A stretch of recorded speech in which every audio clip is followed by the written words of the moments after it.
Hello, Ken Barron. I'm with the National Association of Black and White Men Together, and today I want to talk about Democrats and the working class. Now, Democrats are spending tens of millions of dollars to understand the working class that once defined their party. They face an identity crisis at the very moment they are trying to attract blue collar voters who no longer think that the political left sees them or cares. Why did the working class switch sides? To find a way forward, Democrats might want to look at the past, when they first lost the working class and the New Deal coalition fractured. While some Democrats' challenges have changed, too many struggles remained all far too familiar.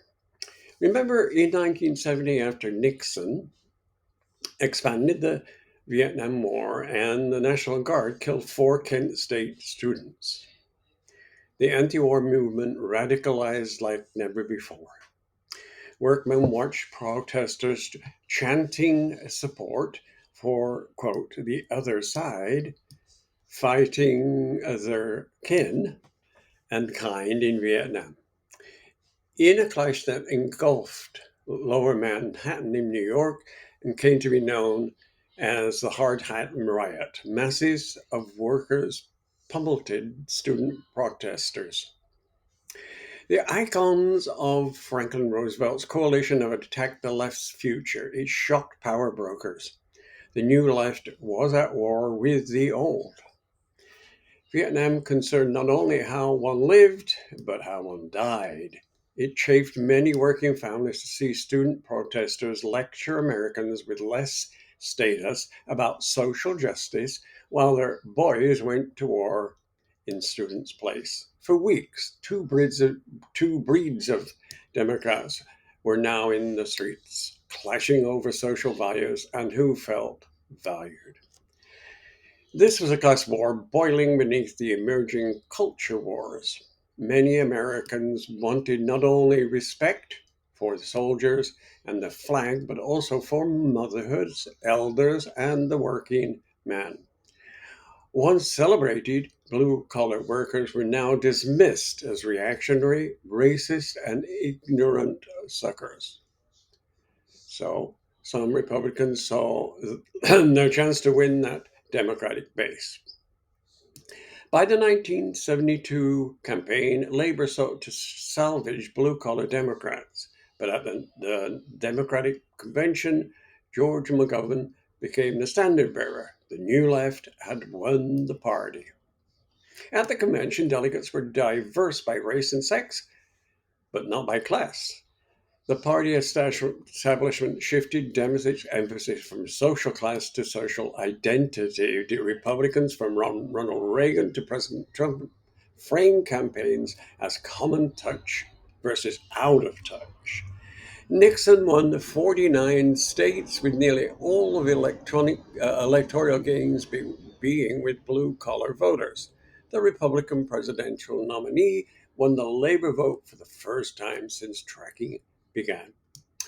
Enough of history. Democrats' question today is, will Hispanic voters in particular ultimately drift rightwards as so called ethnic whites once did?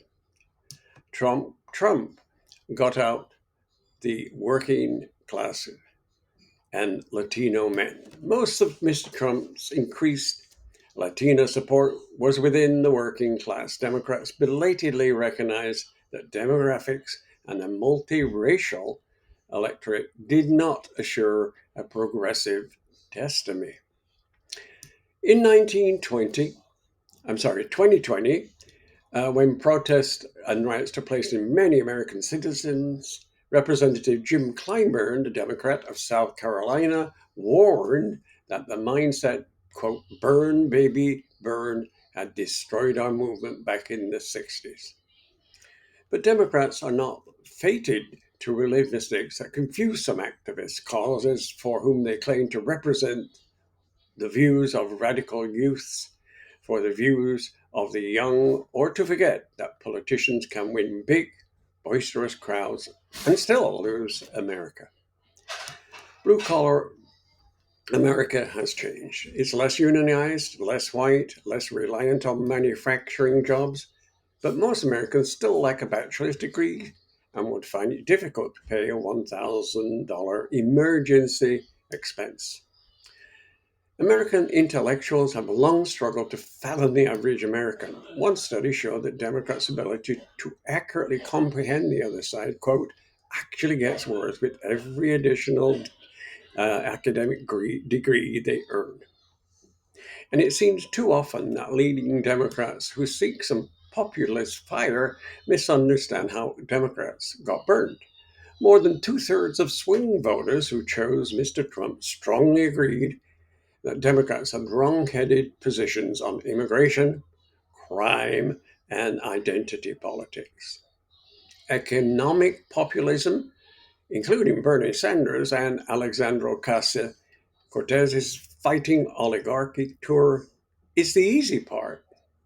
A populism that ignores most American social outlook has never proved to be able to win a majority outside the dire economic times. Democrats cannot merely buy back the working class. There are also progressive headwinds. Democrats who identified as social liberal rose to 69% from 39% over the past 2 decades.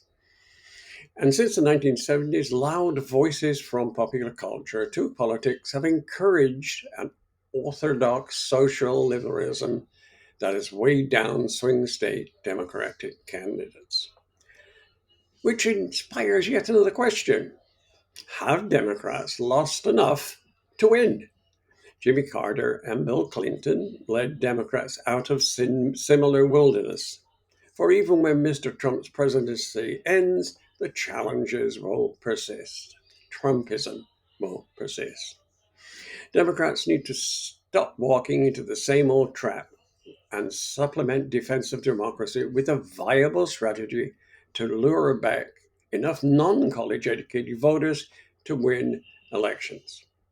Both white voters and voters of color without degrees typically care more about the economy than democratic norms. First, remember Trump is not focused on the kitchen table issues as he ran on. Second, he has cut government programs that provide security for ordinary Americans to finance huge tax cuts for big business. And third, he's making America weak again in the process. So that's it. But stand up to democracy and remember the working class Democrats. We appreciate you listening. This is Ken Barron with the National Association of Black and White Men Together. You can look at our website, nabwmt.org, and we're on Facebook and Instagram.